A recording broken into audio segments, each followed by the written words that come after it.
We are the Church of the Good Shepherd, CGS Philippines, and you are welcome. We invite you to like, share, and engage with our live stream. Calling all disciples, let us grow together. Join our online classes and learn how to live and engage in our life class process. To all potential leaders of Christ, get involved in our School of Leaders 1, 2, and 3. Prayer is our weapon. Be part of our daily morning prayer every day at 5 o'clock. Corporate morning prayer via Zoom every first Friday of the month. In-person corporate prayer every last Monday of the month. Leaders of this generation, engage in our leaders meeting with our senior pastor, Pastor Rami Hinares Jr., every Tuesday at 7 p.m.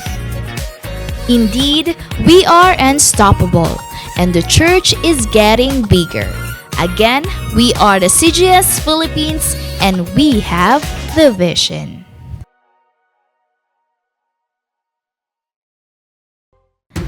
The Church of the Good Shepherd, CGS Philippines, is a vision-driven church committed to manifest and apply the G12 core values.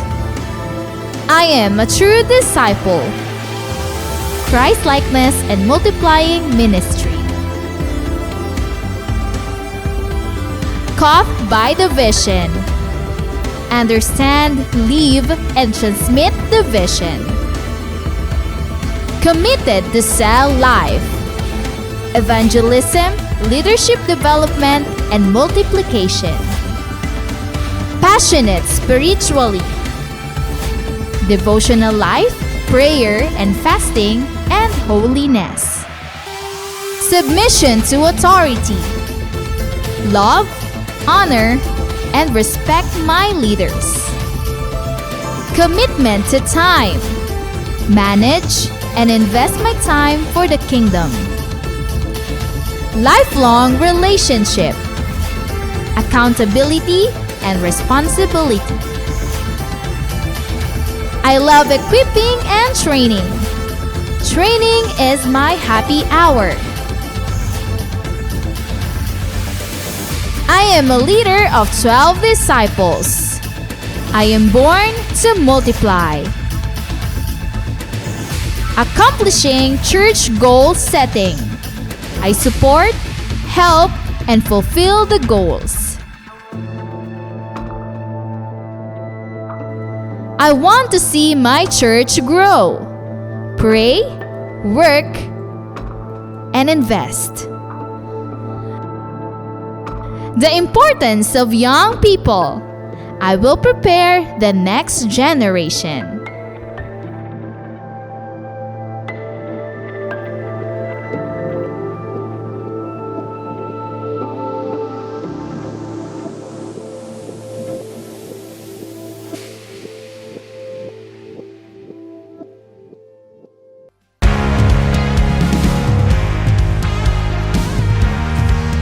The Church of the Good Shepherd, CGS Philippines, is not just a building, but it is about people who embrace God's vision that lives its purpose, loving God and loving people.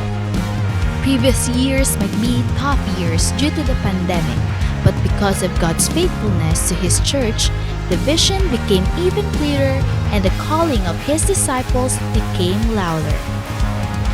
Through our online platforms, unexplainable breakthroughs become possible, and the church grows bigger and greater.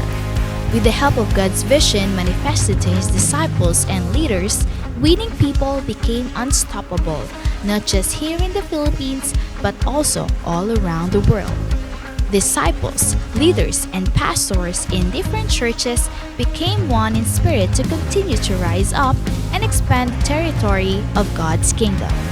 As we celebrate and worship the Lord, more than 1,000 disciples woke up early at 6 in the morning for our online simbahay. And to further develop them, more people were involved in the process of discipleship.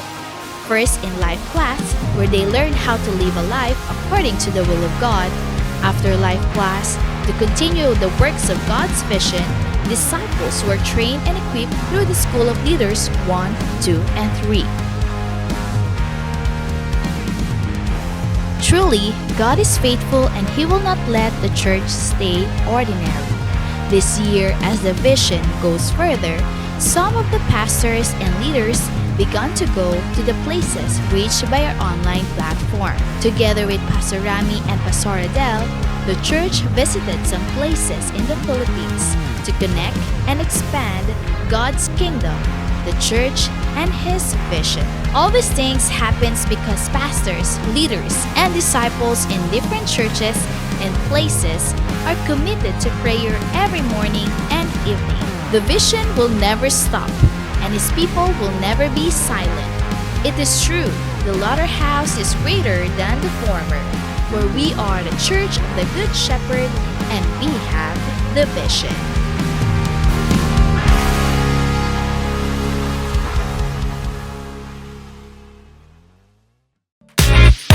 We are the Church of the Good Shepherd, CGS Philippines, and you are welcome.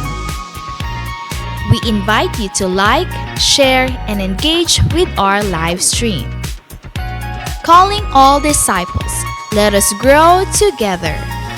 Join our online classes and learn how to live and engage in our life class process. To all potential leaders of Christ, get involved in our School of Leaders 1, 2, and 3. Prayer is our weapon. Be part of our daily morning prayer every day at 5 o'clock. Corporate morning prayer via Zoom every first Friday of the month. In-person corporate prayer every last Monday of the month. Leaders of this generation, engage in our leaders meeting with our senior pastor, Pastor Rami Hinares Jr., every Tuesday at 7 p.m. Indeed, we are unstoppable, and the church is getting bigger. Again, we are the CGS Philippines, and we have the vision.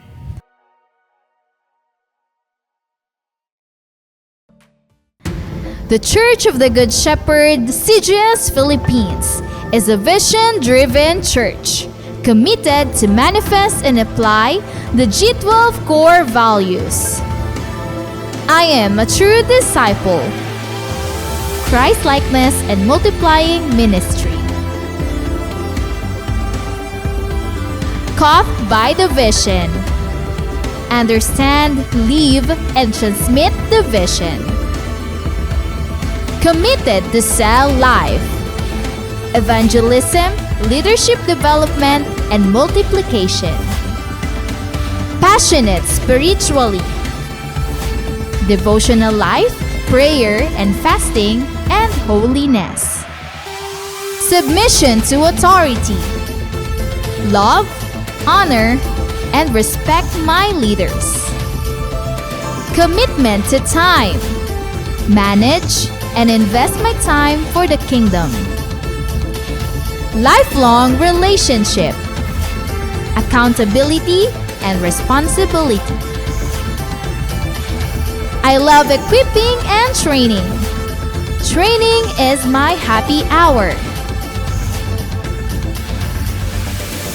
I am a leader of 12 disciples. I am born to multiply.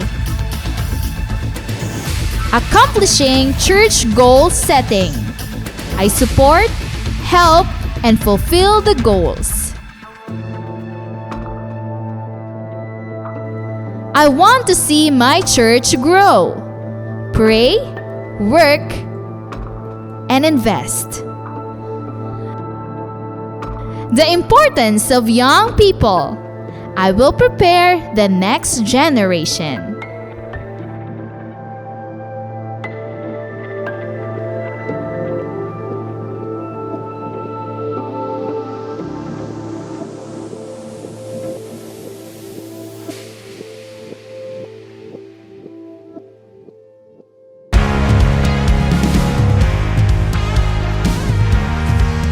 The Church of the Good Shepherd, CGS Philippines, is not just a building, but it is about people who embrace God's vision that lives its purpose, loving God and loving people. Previous years might be tough years due to the pandemic, but because of God's faithfulness to His church, the vision became even clearer and the calling of His disciples became louder. Through our online platforms, unexplainable breakthroughs become possible, and the church grows bigger and greater. With the help of God's vision manifested to His disciples and leaders, winning people became unstoppable, not just here in the Philippines, but also all around the world. Disciples, leaders, and pastors in different churches became one in spirit to continue to rise up and expand the territory of God's kingdom. As we celebrate and worship the Lord, more than 1,000 disciples woke up early at 6 in the morning for our online simbahay. And to further develop them, more people were involved in the process of discipleship. First in life class, where they learned how to live a life according to the will of God. After life class, to continue the works of God's vision, disciples were trained and equipped through the School of Leaders 1, 2, and 3. Truly, God is faithful and He will not let the church stay ordinary.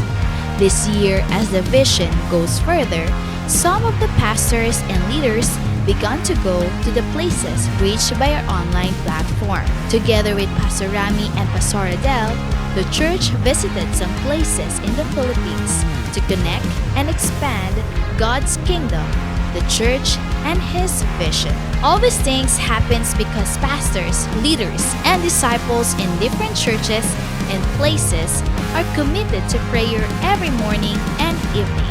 The vision will never stop, and His people will never be silent. It is true, the latter house is greater than the former, where we are the church of the Good Shepherd and we have the vision.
Muli, magandang umaga po sa lahat. Welcome sa ating morning simbahay. At wini-welcome ko po ang lahat ng naka-tune in ngayong umagang ito. At wini-welcome ko po ang lahat ng mga pastors, mga primary leaders, mga cell leaders, and at the same time, lahat po ng ating mga attendees, disciples, invites, at ganoon din yung mga kababayan po natin na nasa labas ng Pilipinas, sa iba't ibang dako man ng mundo. Welcome po kayo dito sa ating morning simbahay at pinapasalamatan po natin ng Diyos sa umagang ito. At ito ang oras ng ating pagsamba at pasasalamat na rin sa Kanya sa ginawa niyang kabutihan sa ating buhay. So ihanda po natin yung ating mga sarili, mga kapatid, no? At nais ko ring batiin sa umagang ito ang ating pastor, si Pastor Rami, kanyang may bahay na si Pastora Adel.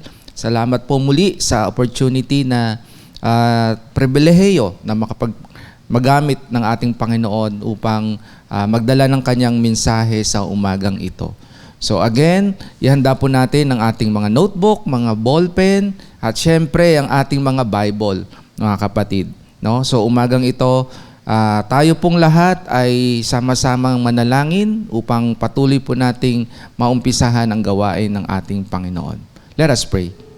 Father God in heaven, nagpapasalamat po kami sa umagang ito. Salamat muli sa buhay na pinagkaloob mo sa bawat isa sa amin.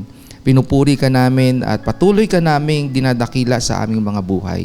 Salamat po, Diyos, dahil sa kabila man ng kaguluhan na nangyayari sa aming mga paligid, patuloy kang nariyan upang bigay ang iyong dakilang katapatan sa bawat isa sa amin.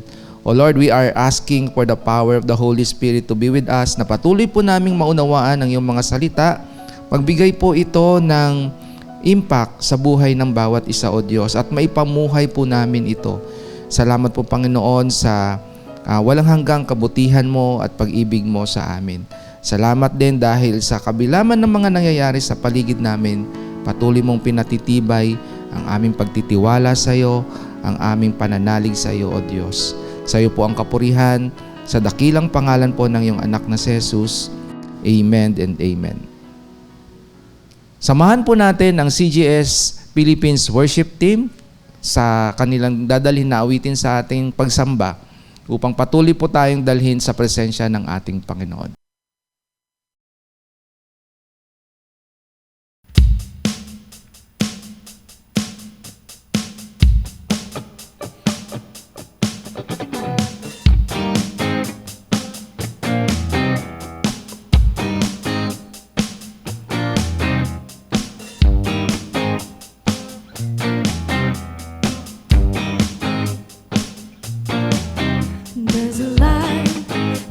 With open grace fills the sky. With the mercy each day we're alive. Let your glory pour out, Jesus. There's a joy that overwhelms our souls, 'cause we know our God is in control. Overflow, let your favor pour out, Jesus. This is the day that the Lord has made. We will rejoice and be glad in it. This is the day that the Lord has made. We'll rejoice and be glad in it. We'll rejoice and be glad in it. There's a joy that overwhelms our souls, 'cause we know our God is in control. Overflow, let your favor pour out, Jesus. Jesus, this is the day that the Lord has made. We will rejoice and be glad in it. This is the day that the Lord has made. We'll rejoice and be glad in it. We'll rejoice and be glad in it. Yeah, yeah. Be glad in it. Behind what happened yesterday, 'cause today there's a new thing happening.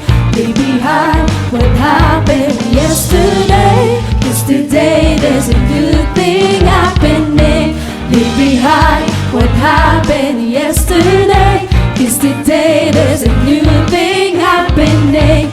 Leave behind what happened yesterday, 'cause today there's a good thing happening. Leave behind what happened yesterday, 'cause today there's a new thing happening. Leave behind what happened yesterday, 'cause today there's a new thing happening. 'Cause this is the day that the Lord has made. We will rejoice and be glad in it. This is the day that the Lord has made. We'll rejoice and be glad in it. This is the day that the Lord has made. We will rejoice and be glad in it. This is the day that the Lord has made. We'll rejoice and be glad in it. We'll rejoice and be glad in it. We'll rejoice and be glad in it.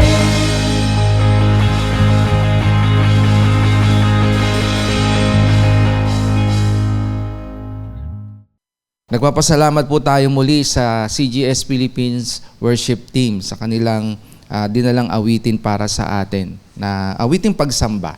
Ayan, so good morning po muli and I hope and I pray na ang bawat isa po sa atin ay nasa mabuting kalagayan. Amen po ba?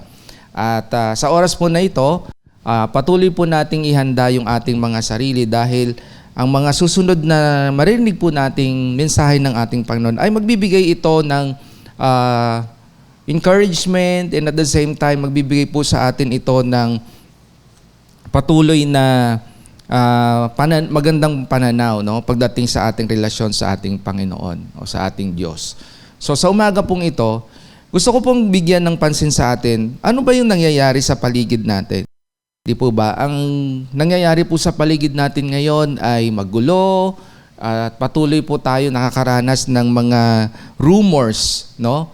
And na i-intimidate po tayo, no? Sometimes yung iba po sa atin ay intimidate, nagkakaroon ng confusion, nagkakaroon po tayo ng mga doubt, no, sa paligid po natin. And at the same time, yung stability din ng ating faith, stability ng ating pananalig sa ating Panginoon, as well as yung ating pagtitiwala sa Kanya. Amen po ba?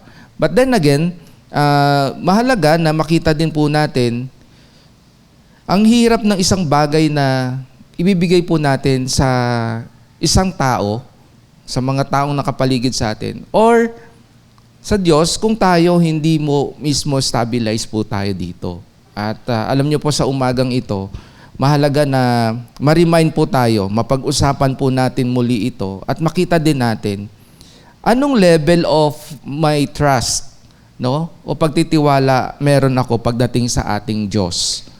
Amen. Kasi mahalaga po ito dahil ang paligid po natin ngayon ay chaos, no? Maraming mga nangyayaring pagtaas, no? Pagtaas ng fuel, okay? Pagtaas ng bilihin, okay?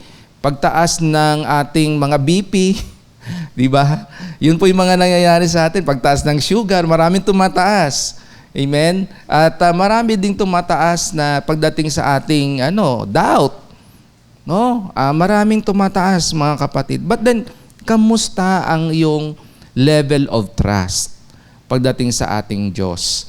So, is this maintenance mode o dapat tumataas ba siya? Okay? Mahalaga po ito na makita po natin. Now, ang pagtitiwala ay hindi po madali. Amen po ba?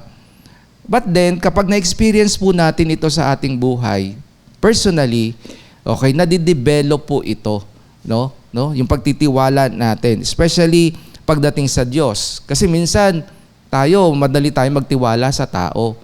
Okay, madali tayong magtiwala sa mga bagay na akala natin tama. Amen?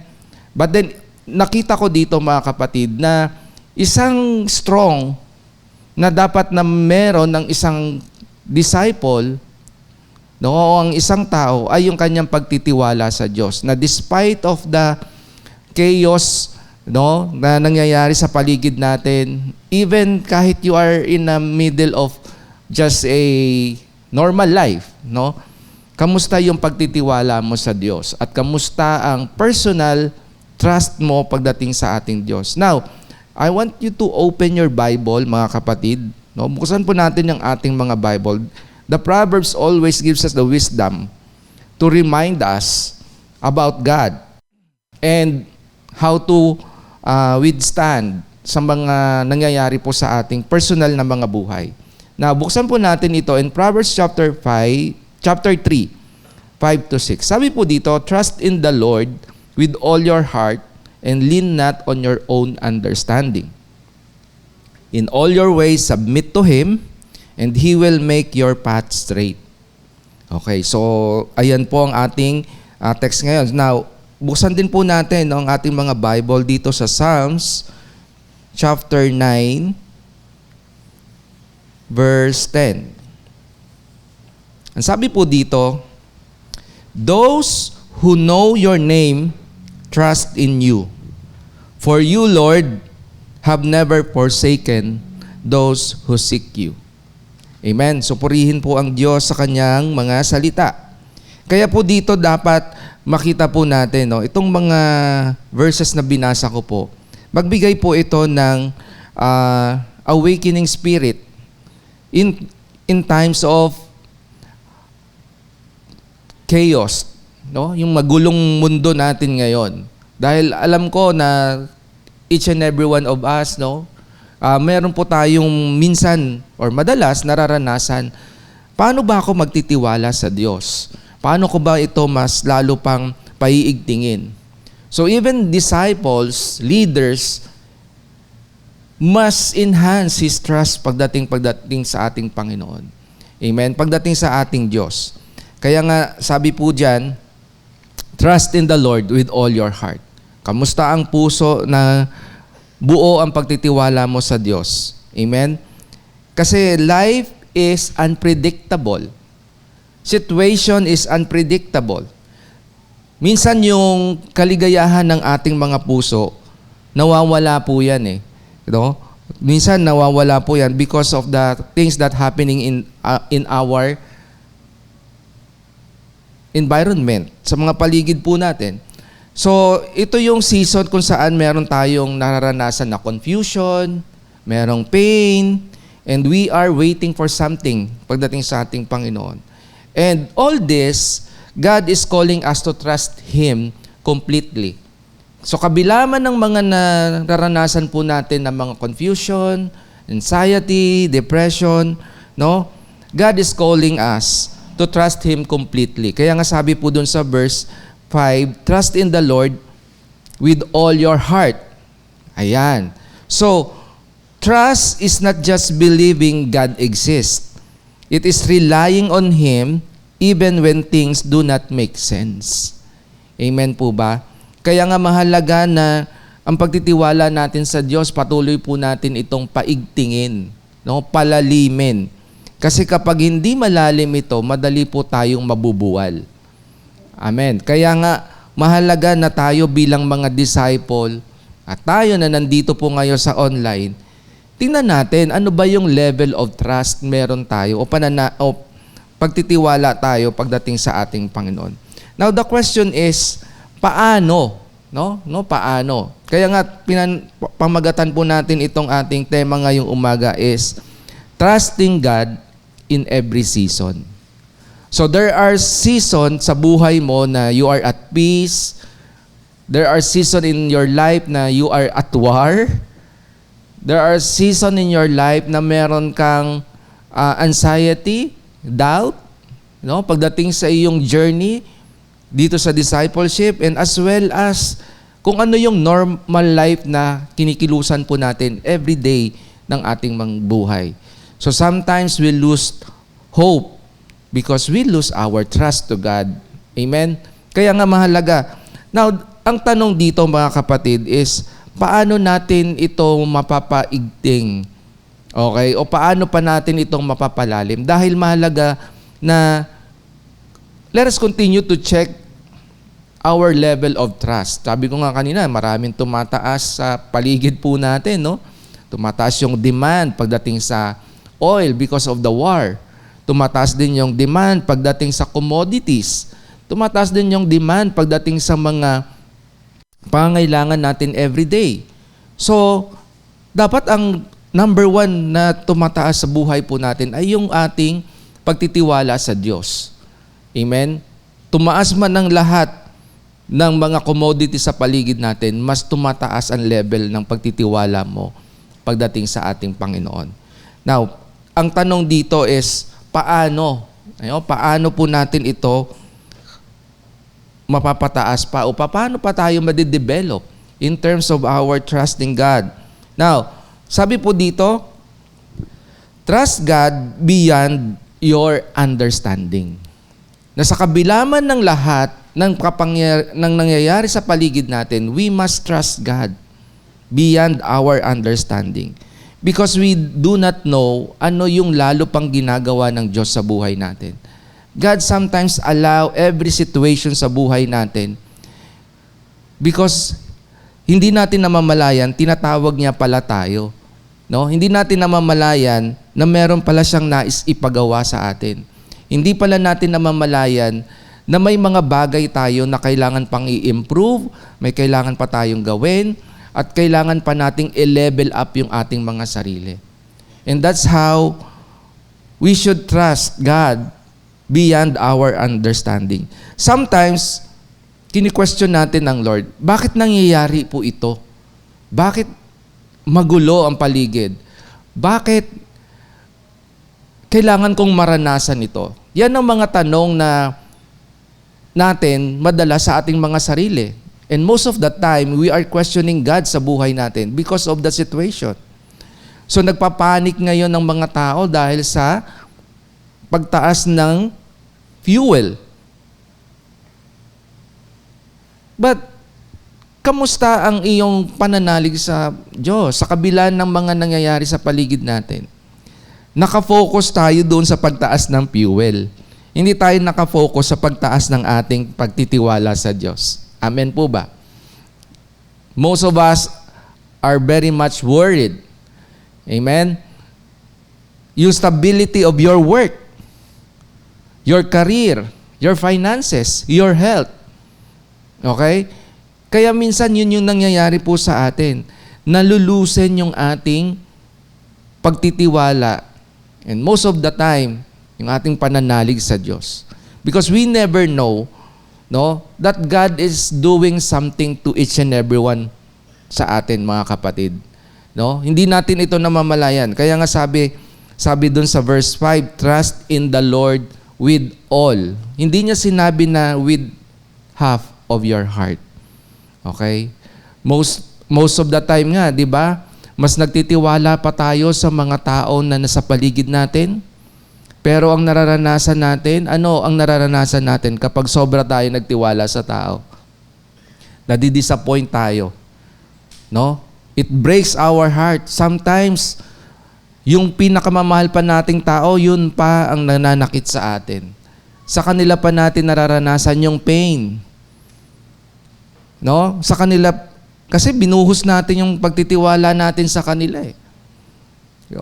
Kaya inaalaw ni Lord na minsan masaktan tayo because of our trust to those people na nakapaligid sa. Hindi masama magtiwala sa mga tao, but then we do not give all of our heart to them. Amen? So, isa sa mga dapat nating tingnan dito, kamusta yung pagtitiwala ko sa Diyos? No? Kamusta yung aking puso despite of the situation na meron ako sa paligid ngayon? How do I stand?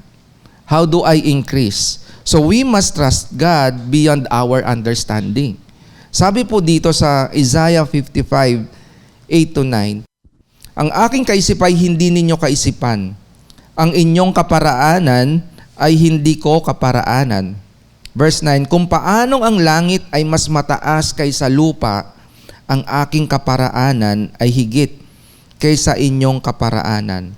At ang aking kaisipan ay hindi maabot ng inyong kaisipan. So tingnan po natin, di ba? Kung marireview po natin ang bagay na ito, dito natin mapapansin na ang Diyos is doing something beyond our understanding also. So we must trust Him because He is a God. No? Diyos siya. Na-deserve niya ang pagtitiwala mo at pagtitiwala ko, kapatid. So in every aspect ng buhay natin, our God is a way maker.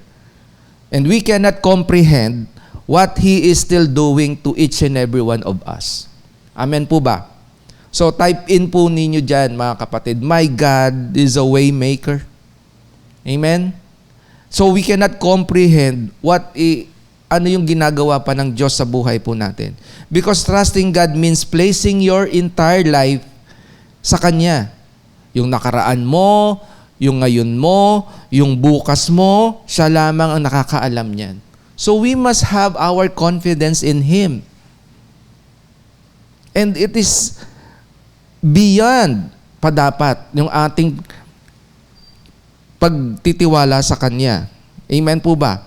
So trusting God means silence is not His absence. Kung nananahimik man ang Diyos sa tingin mo sa buhay mo ngayon, kapatid, hindi po yan ibig sabihin na absence na ang Panginoon sa buhay mo. No. Hindi porket nananahimik ang Diyos sa buhay mo, wala na siyang ginagawa.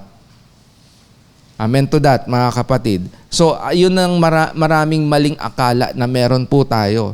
So, God is not asking for portion. Hindi siya humihingi ng portion lamang sa buhay po natin. He is asking for everything, in everything sa buhay po natin. Yung kabuuan ng pagkatao mo, hinihingi ng Diyos. Nalubusan mo siyang pagkatiwalaan. Kaya nga sabi dun sa verse, trust in the Lord with all your heart. Amen? So, kamusta ang puso na pagtitiwala mo sa Diyos? Okay? Hindi partial, dapat. Hindi situational trust, hindi emotional trust, but trusting God is a call to a full dependence. Full dependence. Amen to that. So we cannot trust God and still insist on controlling everything sa buhay po natin. Gusto natin magtiwala sa Diyos, but we cannot let go of everything that hinders our relationship to Him. Kaya nga yung binigay sa atin na message ni Brother Rocky, no? Nung Friday, mga kapatid, we must let it go. 'Di ba? For us to what? To go. So let's go.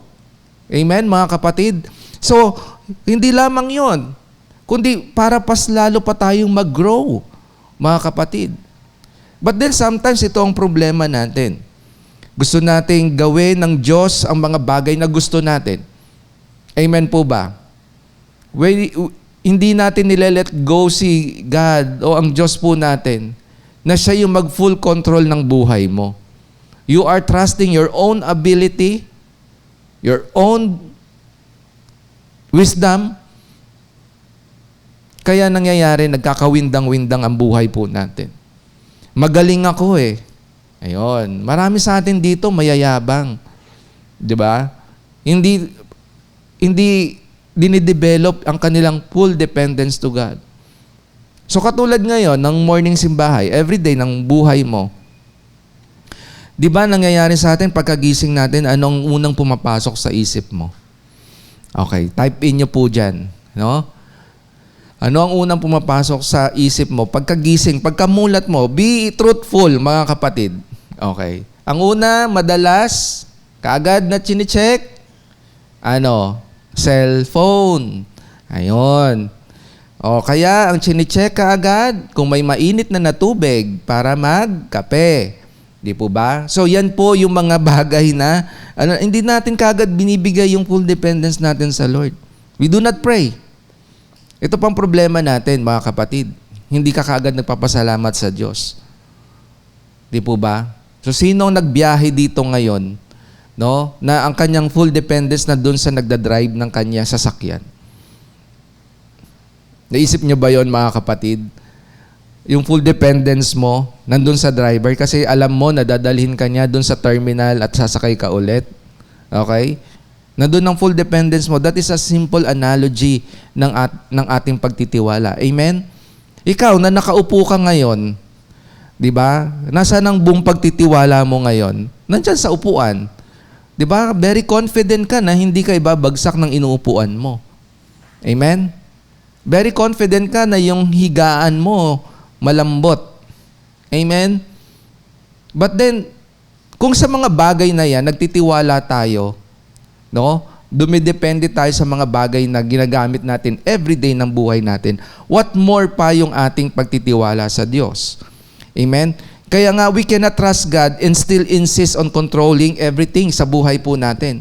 So, dapat ang statement natin na nagtitiwala, no, sa Diyos ay katulad ng statement ng ating Panginoong Jesus na sinabi niya sa Luke 22 verse 42. Sabi po diyan, not my will, but yours be done. Amen? Ang kalooban mo ang masunod kesa kalooban ko. Even the Lord Jesus Christ trust the Father. Amen? Nung nandito siya sa lupa. That's why ganun din tayo pagdating sa discipleship. We fully trust the process na ginagawa po sa atin dito. No? We are being mentored, we are being discipled, no? Dinadala po tayo sa mga gawain patungo sa ating Panginoon because our leaders, mentor, pastor, no, dinidevelop na nila tayo for us na lumalim din yung ating pagtitiwala sa Diyos. Ang problema lang, we do not mindful pagdating sa ginagawa sa atin. Hindi po tayo thankful Hindi po tayo mapagpasalamat. Di po ba? So, dapat yung ating pagtitiwala sa Diyos, pinalalalim natin. Yun. Kaso ganito ang mga eksena pagdating sa mga gawain natin dito sa church, no? Na kinabibilangan natin. So, i-chat ka ni leader. O mayroon tayong cell group ganitong araw, ganitong oras. Ayan. At meron tayong mga gawain dito. May bonfire tayo.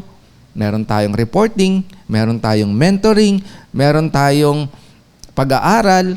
Ayun. So, nasa GC ka. Pero hindi ka nagre-respond. Amen? Ano ang tawag sa mga taong yan? No? Anong tawag sa mga tao na yan? Gusto kasi ng leader natin, ng mga discipler natin na dalhin tayo na mapalalim palalo yung pagtitiwala natin sa Diyos. Kasi pagdating ng unos, diyan ka na magkakaproblema. No?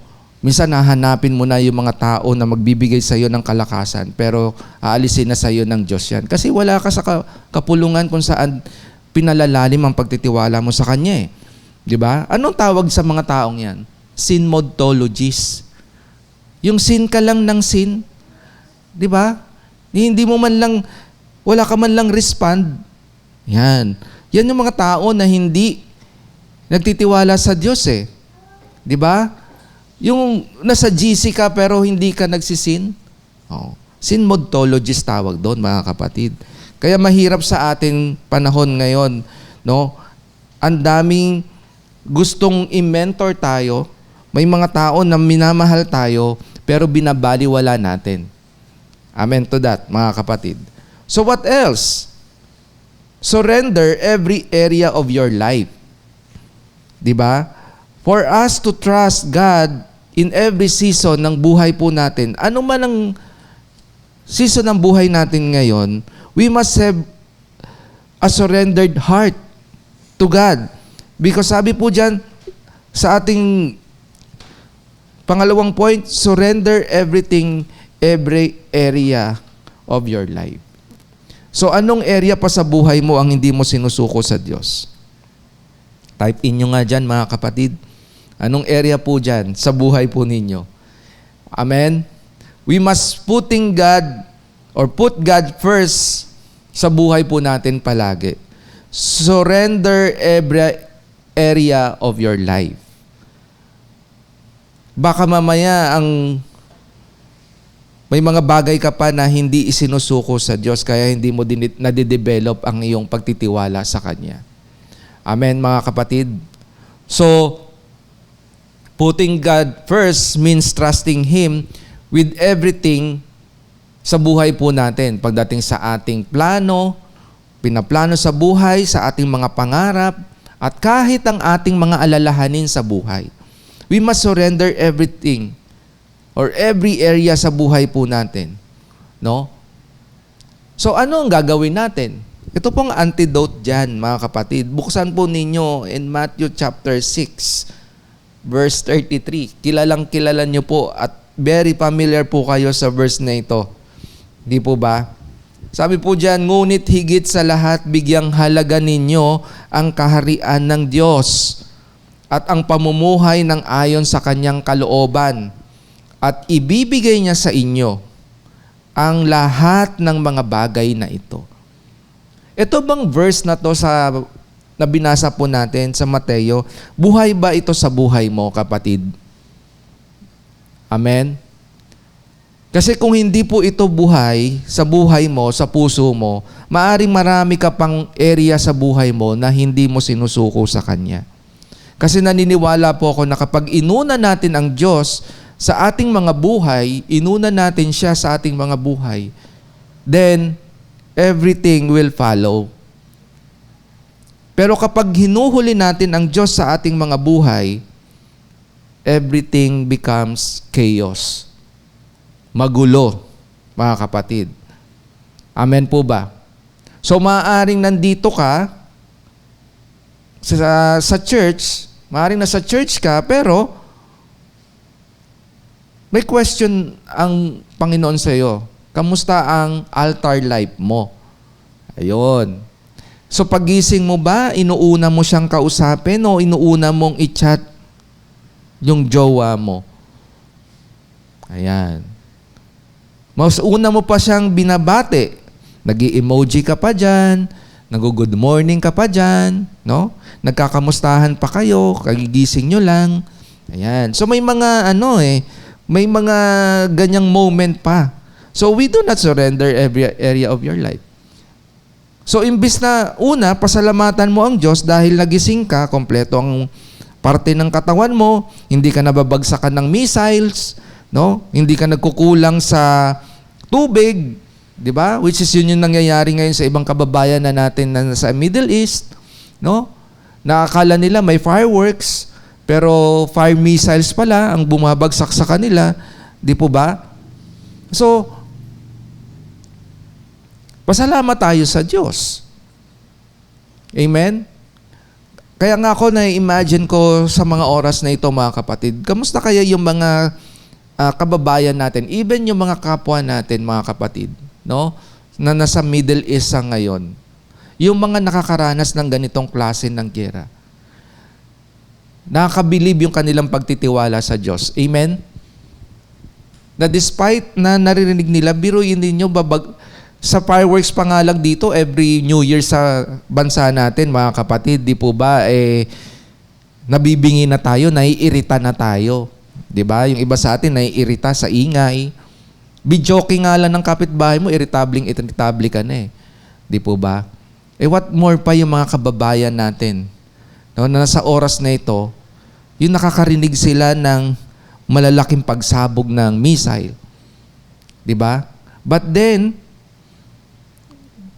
believe tayo sa kanila. Dahil sa kabila ng kanilang mga nararanasan sa oras na ito, naniniwala ko na nandun pa rin yung kanilang pagtitiwala sa Diyos because they surrender every area of their lives. Amen? So meron nga po akong mga nasa cell group ko na nasa ibang bansa. At yun po ang sinasabi niya. No? Na may, minsan magigising na lang. Di ba? Pero ako naniniwala na ang hirap magtiwala kapag nasa gitna ka ng kaguluhan. Pero mas masarap magtiwala kapag una kang nagtitiwala sa Diyos. Dahil alam ko kapag nagtitiwala tayo sa Diyos, di po ba, ibibigay niya yung kapayapaan ng ating mga puso. Amen po ba mga kapatid? So marami tayong tanong. No? But human understanding is limited. Because God sees the full picture ng buhay natin. And we must surrender every area of our lives to Him. Sabi nga sa verse, huwag kang manahan sa sarili mong pangunawa, bagkus isuko mo ito. Amen to that. So ang pagtitiwala ay kalakip ng pagsuko. And we cannot trust and control at the same time. Amen? Pwede ba yung nagtitiwala ka pero you cannot let go of everything? Amen? Ang hirap kasi buuin ng pagtitiwala. Amen to that. Sino naka-experience yan dito? Yung na-experience mo na pinagkatiwalaan mo ang isang tao pero anong ginawa niya sa'yo? Binigyan kayo ng disappointment. Yun ang sakit sa puso dahil sinaktan ka niya. Di ba? So we cannot move forward, mga kapatid. Kasi nga, nandun yung full trust mo eh. Pero ito yung dapat. Full trust natin dapat sa ating Diyos, mga kapatid. Amen? Sino ba ritong hindi pa naka-experience ng kanilang pagtitiwala na hindi binigyan ng Diyos, no, ng higit pa sa kanilang ine-expect? Amen? So kasi ang pagtitiwala, it is by experience. No, nadidevelop ang trust because of what we have experienced. And each and every one of us experience the love and mercy of God sa buhay po natin. Because we are being saved. Na-experience natin ang Panginoong Hesus sa buhay natin. That's why in return, we must continuously and we must 100% trust God sa buhay po natin. Ang pagtitiwala ay kalakip ng pagsuko. Amen to that. Sabi nga in Luke 22 verse 42, not my will but yours be done. Surrender is daily. Amen? Not one time. Amen to that. Dahil trusting God means surrendering control over Him. So, isa sa mga mahirap na part ng pagtitiwala ay yung paghihintay. Amen to that. Yung inaantay mo yung sagot ng Diyos sa buhay mo. Yan yung mahirap na part eh. The trust of waiting. One of the hardest part ng buhay po natin is yung trust natin na may inaantay ka sa buhay mo. May inaantay kang sagot. Amen? But ito yung antidote dyan, mga kapatid. Ecclesiastes chapter 3, verse 11. And sabi po dyan, He has made everything beautiful in His time. Amen to that. He has made everything beautiful in His time. So, anong season man ng buhay po natin, ito yung panghawakan po natin. God made everything beautiful in His time. So, we must surrender every area of our life sa buhay po natin. Amen? We must surrender everything because He has made everything beautiful in its time. So, itong situation natin ngayon, at kung ano man yung sitwasyon mo ngayon, kapatid, God is made everything beautiful in His time. So, all we need to do is surrender every area of our lives. Ang question, sinuko mo na ba lahat ng meron sa buhay mo? Kasi sometimes, God cannot give us what meant to be sa buhay po natin because hindi po natin sinusuko lahat sa Kanya eh. Amen? And sometimes we are being proud pa pagdating sa Lord. Diba? Ito parang malungkot. Kung kailan ka na nasa magulong area ng buhay mo, doon ka lang babalik kay Lord. Doon ka lang susuko sa Kanya. Whereas kung maayos ang buhay mo, hindi mo siya, binabaliwala mo siya. Diba? Bakit tayo sumusuko pa sa Lord kung kailan ang gulo na ng buhay mo, ang gulo na ng paligid mo? Di po ba? Na hindi mo alam, baka kinabukasan sa mga susunod na araw, wala ka ng work. Di ba? Baka hindi natin alam sa mga susunod na araw, wala na tayong kuryente. Wala nang internet. Di ba? Hindi ka na fully developed. Di ba? Naging ampaw ka. Naging ampaw ang pagtitiwala mo sa Diyos. Di ba? What if? In the worst case scenario, tayo naman ang targetin ng missiles. Di po ba, mga kapatid? But this is the thing na dapat nating tandaan. He has made everything beautiful in His time. Amen to that. Because trusting God includes waiting on His timing dahil hindi porket delay yung nais ibigay sa atin ng Diyos, yung pinagpipray natin sa Kanya, He is denying us. No. Because waiting is part of God's process sa buhay po natin. God prepares you while you wait. Amen? Hinahanda niya yung puso natin habang inaantay natin yung nais natin mangyari sa buhay natin na ayon sa Kanyang kalooban. God is not late. He is intentional for us to what? Magkaroon tayo ng full dependence on Him. Na despite the situation na meron sa buhay po natin, He is on standby. He is your strong hold sa buhay mo, mga kapatid. Siya yung muog, siya yung matibay mong pundasyon. So wag mong hayaan na hindi ka dapat mag-devotion. Manalangin.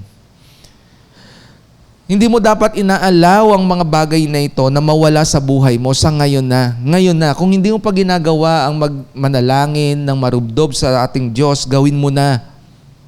Kung hindi mo nagagawang magbasa ng Word of God, gawin mo na. Because this is the ingredients for us to develop our full trust pagdating sa Lord, yung ating buong pananalig sa Kanya. Amen? And it will develop continuously our faith in Him. So if we continuously ignore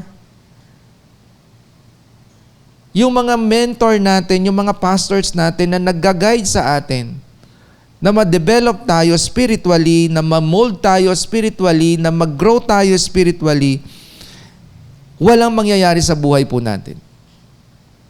That's why that is the beauty of discipleship, mga kapatid. Kaya intentional tayong dinadala sa devotion, intentional tayong dinadala sa prayer, intentional tayong pinapabasa ng Word of God, intentional tayo na i-check. But then ano yung ating ginagawa? Ano nangyayari sa atin? Intentional tayong kinokorek sa ating mga mali ng ating mga leaders. But then ano yung ginagawa natin? We are ignoring them. We are ignoring the person God has given to each and every one of us. Para maging mabuti tayo. 'Di ba? So marami sa atin ngayon, very kampante. Marami sa atin ngayon, mga deadmatologists. Dinededma ang mga sinasabi ng mentor. Dinededma sinasabi ng mga pastor. No? Marami sa atin yan. Marami sa atin dinededma yung invitation sa atin ng ating mga leaders. Kaya ang tawag sa atin, mga deadmatologists, mga kapatid. No? Yan ang masaklap na sitwasyon ng buhay natin, mga kapatid. Believers know the Word of God. But disciples obey the Word. Amen to ba? So malaki ang kaibahan nun. Yung naniniwala lang sila sa salita ng Diyos. But ang mga disciple, they are obeying the Word. So if you consider yourself, kinoconsider mo yung sarili mo that you are a disciple of God, no, you obey the Word. You're not just hearing naririnig mo lang siya, pinapakinggan mo lang siya, but you are not doing anything sa buhay mo. So we must surrender every area sa buhay po natin. Kaya kamusta ang relasyon mo sa ating Diyos sa oras na ito, mga kapatid? Kamusta yung pagtitiwala mo sa Kanya? Ayan. Kasi if we do not enhance our trust in God, okay, baka ikaw ang unang tumimbuwang sa kinauupuan mo. Amen? So, we must give our life not just half, but full. Diba? Masarap kaya na ang sasakyan mo ay full of gas. Amen? Yung kapag puno ang gas mo, diba? Ang sarap dalhin eh. Diba? So ito yung sa mga driver, diba? Alam mo, kampante ka, you are trusting na dun sa sasakyan mo na kapag mayroon siyang gasolina, diba? Kampante ka na hindi ka mauubusan. Ganon din yung picture, mga kapatid, na kapag puno ka ng Holy Spirit sa buhay mo, kampante ka. You are strong. Kampante ka. Kapag puno ka ng banal na Espiritu sa buhay mo, and you surrender every area of your life to God, no? You are full of the power of the Holy Spirit. Kampante ka to share the gospel. Kampante ka na you are victorious sa buhay mo. But if we do not allow the work of God sa buhay natin, may empty po tayo. Okay? Kaya nga, di ba yung mga sasakyan, may mga gauge yan. Di ba? Kung may empty na yung sasakyan, no? Pag wala ng gasolina. So, dapat, ikaw ba, ginigauge mo ba yung sarili mo? Nakikita mo ba? Nagigauge mo ba yung sarili mo? Are you full enough of the power of the Holy Spirit sa buhay mo, kapatid? So, if we are not inviting the work of the Holy Spirit sa buhay natin, sometimes we will be emptied. And that is the picture na hindi tayo fully surrender pagdating sa ating Panginoon. Amen to that, mga kapatid. Kaya tandaan po natin ito, mga kapatid, no? Ito ang tanong ko sa bawat isa sa atin. Is my life fully surrendered to God? In every aspect ng buhay ko. In terms of my finances, in terms of my relationship, no? So, we must ask ourselves, mga kapatid, sa oras na ito. So, ito yung mga dapat nating makita. Ang sitwasyon ba ng buhay ko ngayon ay sitwasyon na puno ng pagtitiwala sa Diyos o puno ng puro takot? Amen. So, that's why, sa pangatlong point, God directs those who depend on Him. So, balikan po natin yung verse. And He shall direct your path. So, kapag nagtitiwala po tayo sa Diyos, ang Diyos mismo ang nagdadirect sa atin sa ating mga patutunguhan. Sabi po sa Psalms 37:23, the Lord makes firm the steps to the one who delights in Him. Imagine that, mga kapatid. The Lord makes firm steps to the one who delights in Him. So pinatitibay ng Diyos ang bawat isa sa atin kapag inaalaw natin na yung buhay po natin, nag-i-enjoy tayo sa presensya niya. Ayan. So umattend ka ba ng cell group this week, kapatid? Okay. Kung hindi ka umattend, saan ka umattend? Okay, sa party-party. Ayan. Sa videoke. Ayan. Doon ka nag-i-enjoy. Pero sabi po dito sa Psalms 37:23, the Lord makes firm the steps of the one who delights in Him. Okay? Yung pinatitibay pala ng Diyos, no? Yung mga tao na nag-i-enjoy sa Kanyang presensya.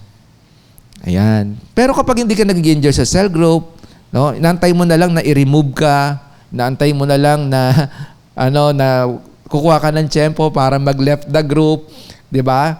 Walang enjoyment diyan, mga kapatid. Okay? So we will let you go. Sige na. Okay, tayo mga kapwa leaders natin, let go na natin sila para mas marami pag dumating sa ating mga GC, no? Ganun lang 'yon, mga kapatid. So God direct those who depends on Him. Ayan. So we must what? Because the result of trusting God is direction replaces confusion. Peace replaces anxiety. Stability replaces fear. So ano yung mga tanong? Saan ka ba nag-i-struggle ngayon? Siguro yung iba sa atin magsasabi dito, nag-i-struggle ako pagdating sa finances, sa aking future, sa aking relationship. But these are the practical steps na dapat nating makita, mga kapatid. Sa kabila man ng kaguluhan na nangyayari sa paligid natin, ito yung dapat nating gawin. Okay? At ito yung paalala sa atin ng salita ng Diyos. We must what? Ito nakita ko ang kahalagahan nito talaga sa buhay natin. Ano man yung season ng buhay natin. Amen? May gera man o wala, no? Ano man sitwasyon ng buhay mo, ito yung dapat nating gawin. Meron ka mang pinagdadaanan, ito pa rin yung dapat mong gawin. Meron ka mang personal struggle, ito pa rin yung dapat nating gawin. Meron mang kagaluhan sa mundo, ito pa rin yung dapat nating gawin. Tandaan po ninyo ito. Pray instead panic. Pray instead panic. Obey even when it's hard. Surrender daily ang buhay natin sa Diyos and remind yourself kung gaano ka-faithful ang Diyos sa buhay mo. May makakapagsabi ba sa inyo dito ngayon na hindi naging faithful ang Diyos sa buhay mo? Di ba wala? That's why we are trusting God. Kasi naging faithful siya sa'yo ever since of your life. Amen to that, mga kapatid. So, ano yung dapat nating gawin para maging madirect pa tayo ng Lord at makontinue yung dependence natin sa Kanya? No? We must release the control sa buhay po natin and let God control us. Amen to that. Because when we depend on God, He leads us step by step. Even when the path is unclear. Kahit hindi mo alam yung dadaanan mo, but because of God, siya yung magdadala sa'yo kung saan kanya nais dalhin. Amen to that, mga kapatid. Kaya ito mahalaga sa atin ngayon, mga kapatid, na ang bawat isa po sa atin, we should continuously enhance ang ating pagtitiwala sa Diyos. Amen to that, mga kapatid. We should fully, what? Fully surrender pagdating sa ating Panginoon.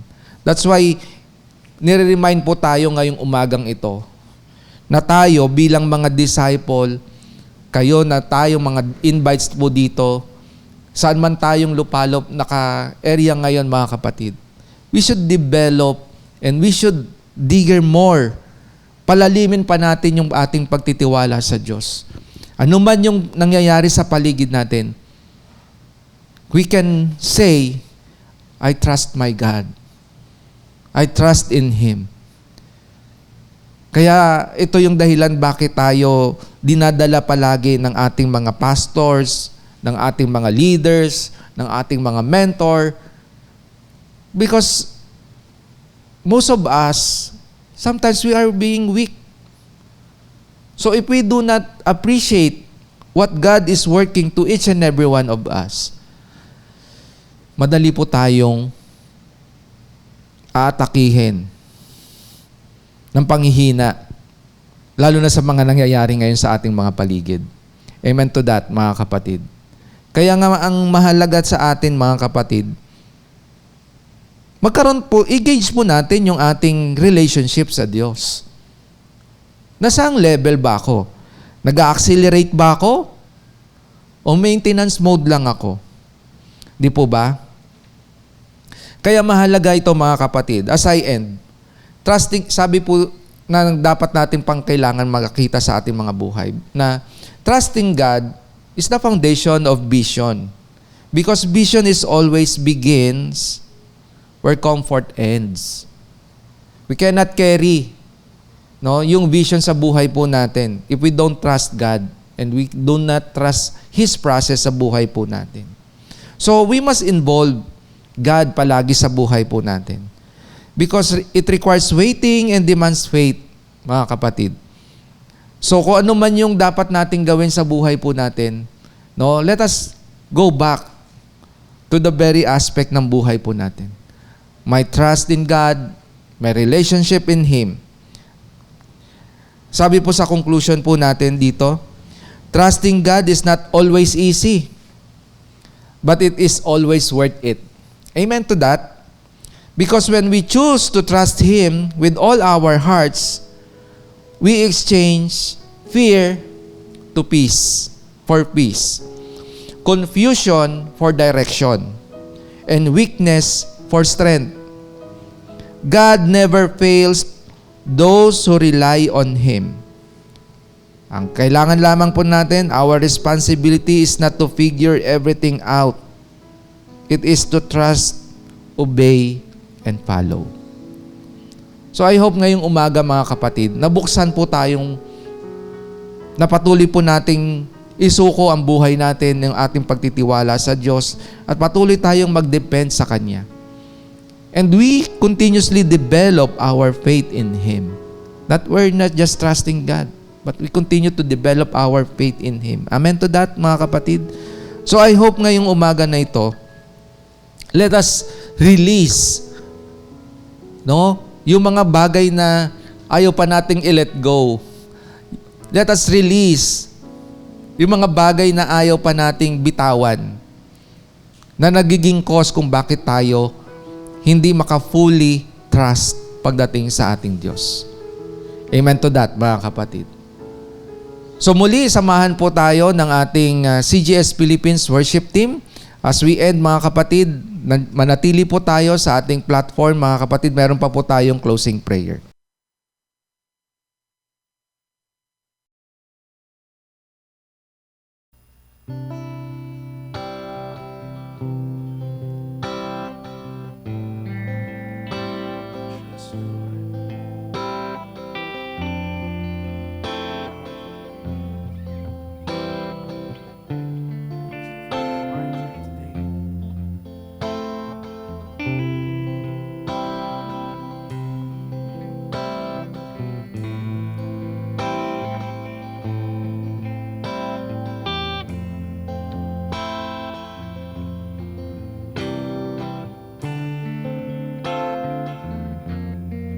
Blessed assurance,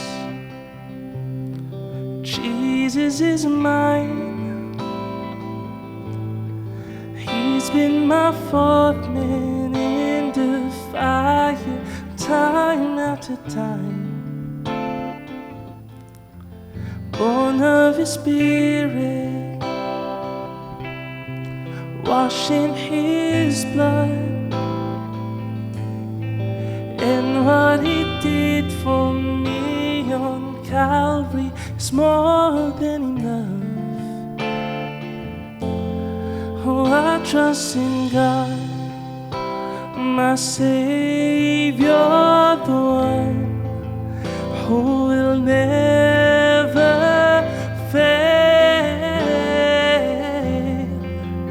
He will never fail.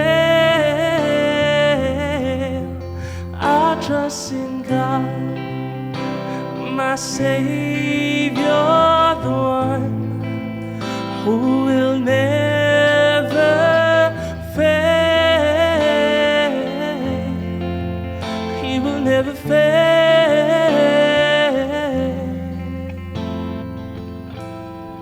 Perfect submission, all is at rest. I know the author of tomorrow has ordered my steps. So this is my story, and this is my song. I'm praising my risen King and Savior all the day long. Trust in God, my Savior, the one who will never fail. He will never fail. I trust in God, my Savior, the one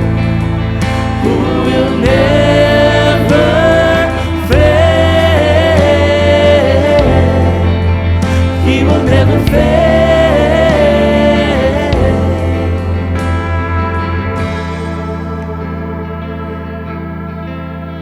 Oh, Jesus, you never fail me then, God, and you won't fail me now. Let's declare. I sought the Lord, and He heard, and He answered. I sought the Lord, and He heard, and He answered. I sought the Lord, and He heard, and He answered. That's why I trust Him. That's why I trust Him. I sought the Lord, and He heard, and He answered. I sought the Lord, and He heard, and He answered. I sought the Lord, and He heard, and He answered. That's why I trust Him. That's why I trust Him. I sought the Lord, and He heard, and He answered. I sought the Lord. Let's declare today. And He answered. I sought the Lord, and He heard, and He answered. That's why I trust Him. That's why I trust Him. I sought the Lord, and He heard, and He answered. I sought the Lord, and He heard, and He answered. I sought the Lord, and He heard, and He answered. That's why I trust Him. That's why I trust in God, my Savior, the one who will never fail. He will never fail. I trust in God. Thank you, Jesus. My Savior, the one. Oh, you will never fail. Who will never fail. He will never fail. I sought the Lord. I sought the Lord, and He heard, and He answered. I sought the Lord, and He heard, and He answered. I sought the Lord, and He heard, and He answered. That's why I trust Him. That's why I trust Him. I sought the Lord, and He heard, and He answered. I sought the Lord, and He heard, and He answered. I sought the Lord, and He heard, and He answered. That's why I trust Him. That's why I trust in God.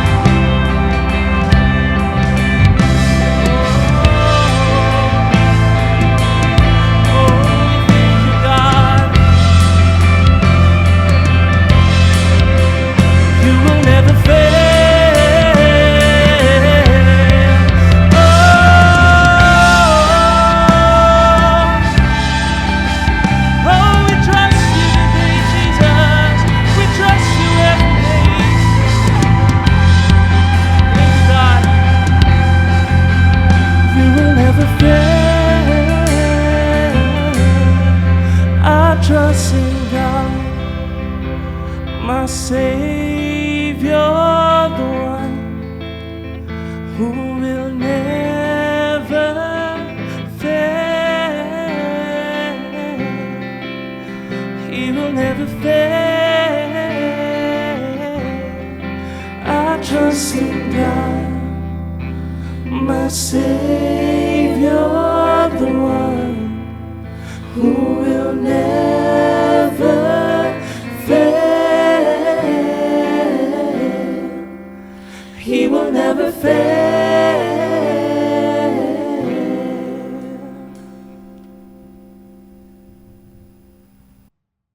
Muli, nagpapasalamat po tayo sa bawat isa na nandito ngayon at purihin po ang Diyos sa kanyang kabutihan at kadakilaan sa ating mga buhay. At muli tayo po ay nagpapasalamat sa opportunity, pribilehiyo na tayo po muli ay magamit ng ating Panginoon. Amen. So, let us continue to trust God, mga kapatid, despite of everything na nangyayari po sa ating mga paligid. Amen to that, mga kapatid. So, smile po kayo dyan, mga kapatid. Amen? So let us close in prayer. Father God in heaven, we thank you, Lord, for the goodness and for your word na patuloy po naming dapat pagbulay-bulayan. Despite of the rumors, despite of the wars, despite of the anxiety, but your peace is continue to excel sa buhay po namin. Salamat sa mga salita mo na hindi nagmamaliw sa buhay namin, O Diyos. Salamat sa mga salita mo na kailangan lang naming patuloy na basahin at patuloy ka naming pagkatiwalaan. Dahil hindi ka nagkukulang sa buhay namin, O Diyos. So Lord, we are grateful dahil ikaw ang Diyos namin at ang aming confidence ay nasa iyo because you are our God, O God. So salamat po, Panginoon. Salamat sa buhay ng bawat isa na nandito. I release blessing, favor to each and every one. Saan man dako ang kapatid naming ito ngayong umagang ito, O Lord, na nakikinig, nanonood, pagpalain niyo po sila. And continuously give them a peace that comes from you, Lord God. So, nagpapasalamat po kami dahil sa kabila man ng nangyayari sa paligid namin, meron po kaming Diyos na masasandigan at ang Diyos na aming mapagkakatiwalaan ay Diyos ng mga Diyos, Hari ng mga Hari. Salamat po, Panginoon. Pagpalain niyo po ang bawat isa na nandito. Ito po ang aking samot dalangin sa dakilang pangalan ng Diyos Ama, ng Diyos Anak, at ng Diyos Espiritu Santo. Amen and amen. Maraming salamat po mga kapatid and God bless everyone.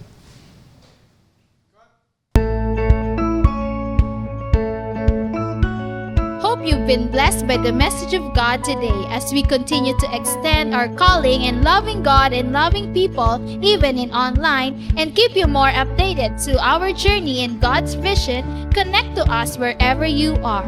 Like our Facebook page, follow us on our Instagram account,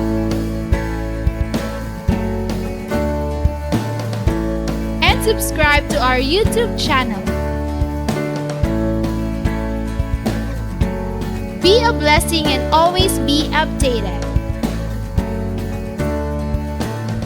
Are you blessed? Now it's time for you to become a blessing online by sending stars to support our local church and take part in our LOT project. And be a cheerful giver through sending your tithes and offering to our GCash account.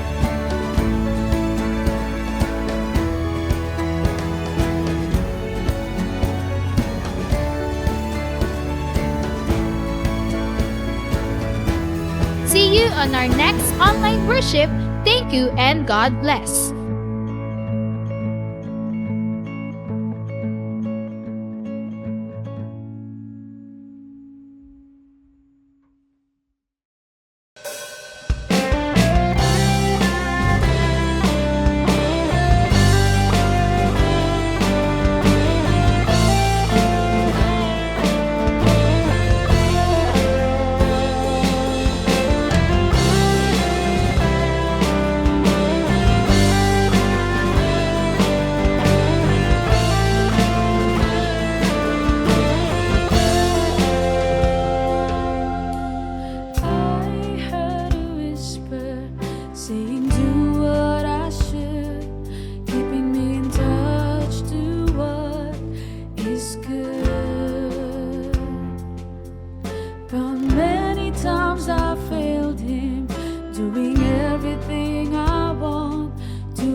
us go.